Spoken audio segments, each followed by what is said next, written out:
नमस्कार मित्रांनो, स्वागत आहे आपल्या एका नव्या व्हिडिओमध्ये। तुम्ही आपल्या मागे जो प्लॉट बघत आहे मित्रांनो, हा आहे काबुली चण्याचा प्लॉट। मित्रांनो, हा जो आहे आपण 7 नोव्हेंबर, 8 नोव्हेंबर, 9 नोव्हेंबर असा 3 दिवस जे आपण असे आपल्या 2.5 एकर क्षेत्रामध्ये आपण लागवड केला होता टोकन यंत्राने। आपण याला एकही मजूर आपण न लावता जो आहे हा प्लॉट आपण डेव्हलप केलेला आहे। सगळ्यात पहिले तुम्ही आपला प्लॉट बघून घ्या। 7 नोव्हेंबरला लागवड केलेली आहे आणि आज आहे 30 नोव्हेंबर। ठीक आहे, जो काही व्हिडिओ मी काढत आहे याला जे आज 23 दिवस झालेला आहे। जे काही आहे ते खरं आहे, आपल्याला यामध्ये खोटं बोलून काहीच फायदा नाही आहे। तर आता जे काही स्थिती आहे तुम्ही बघू शकता, आपल्या प्लॉटची जे 6 इंच 7 इंच जे हाईट सध्या झालेली आहे, कुठं कुठं जे अशी हाईट सुद्धा झालेली आहे।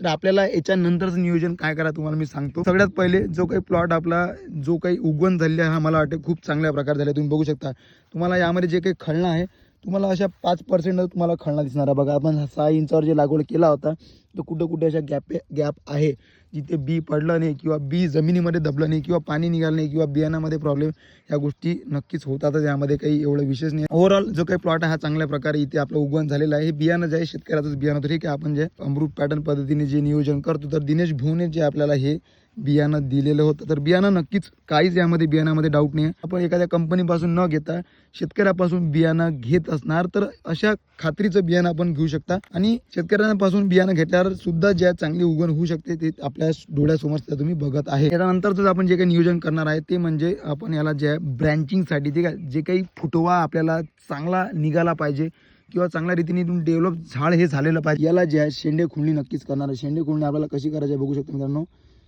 अशा प्रकारचे शेंडे आपल्याला खुळणी करायची आहे। तर हे शेंडे खुळणी आपल्याला कधी करायची आहे तर बघा, तुम्ही जे याला 20 दिवसापासून 25 ते 30 दिवसापर्यंत तुम्ही करू शकता। औषध न मारता, कोणता स्प्रे न घेता, खत व्यवस्थापन करून प्रॉपर, आणि तिथे आपण जर मजुराने आपण शेंडा खुळणी केला तर चांगल्या प्रकारे प्लॉट डेव्हलप होणार आहे आणि आपण नक्कीच तुम्हाला समोर दाखवून देणार आहे। आपण याला खत व्यवस्थापन आता बंद केलं आहे, ते म्हणजे आपण याला 8-21-21 ठीक आहे ड्रिपनेच आपण दिलेला आहे, बघू शकता। ठीक आहे, ओव्हरऑल अशा जे आपल्या प्लॉटची ग्रोथ आहे। त्यामुळे व्हिडिओ कसा नक्की सांगा, चॅनल नवीन सांगा की फॉलो करून घ्या। काही प्रॉब्लेम आहे नक्की कमेंट विचारा आणि नक्कीच व्हिडिओला लाईक करा। धन्यवाद।